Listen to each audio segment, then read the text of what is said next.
Hey, good morning, everyone. Hope you had a great Thanksgiving, good holiday, eating lots of food, all that good stuff. I know I did. I just had this question that I forgot about.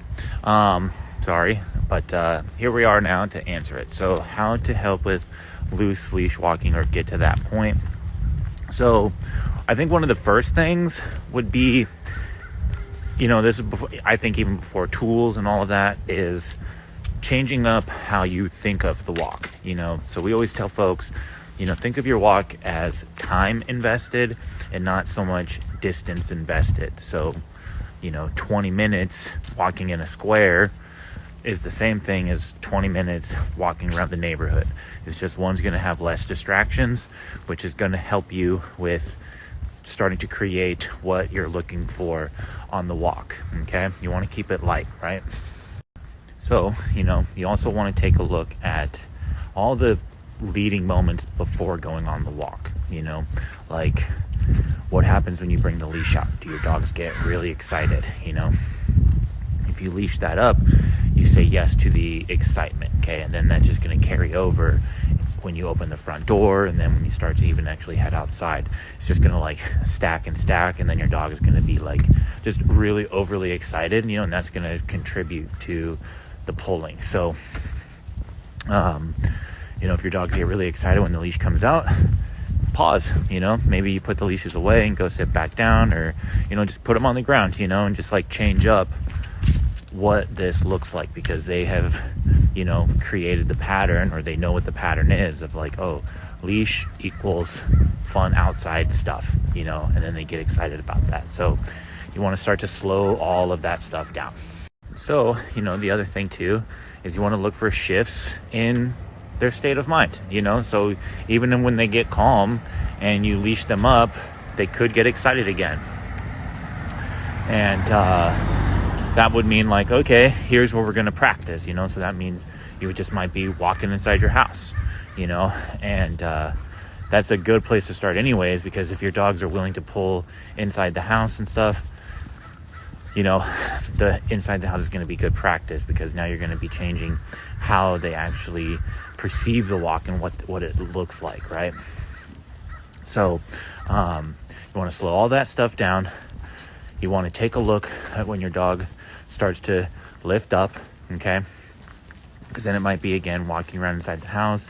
Maybe it's walking inside the house with the front door open. That's your first distraction, And you can just do turn. You're essentially doing a follow the leader exercise, where you're just oh, now we're going to turn, okay? And then pretty much after that, it's you get that calmness, and then again, what does it change when you head outside, and you might do the same thing. Now it's outside and then inside again. Remember, it's just practice, right? And it's basically, I think the general gist of it would be, if your dog starts to pull ahead, you just go the other direction, just all right, we're going to turn around now, oh, you're nice and relaxed, then we can start to move forward. It's we got to show our dog that they can access moving forward through a loose leash, because if they can access moving forward on a taut or tight leash, that's what's going to be the expectation. Oh, this is the stuff, this is the sensation that I feel gets me what I and you might see some really great stuff with those little small adjustments. I'd also be working on other things like place command and stuff, because that builds up impulse control, and you need that out on the walk as well. So it's when it comes to dogs, I don't know if I want to say, but it's it seems you don't get one without the other. Everything is connected. So that's why we do all of the things that we do, because if we just were oh, we need help on the walk, great, let's go for a walk. It's just not that simple. So you got to look at all of those other small areas in your dog's day, because there's a relevance piece to that as well. Are you someone that they should follow? Because that's what you're asking them. And then we can get into changing up tools. I definitely think a prong collar is going to help, because you're going to have better directional capabilities. If you're had to grab a new dog, Mr. Spud.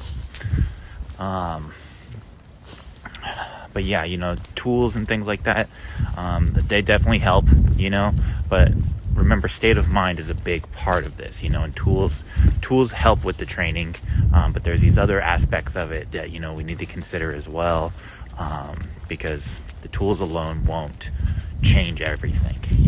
They'll help, but, looking for those shifts in the dog's state of mind, I think is really big.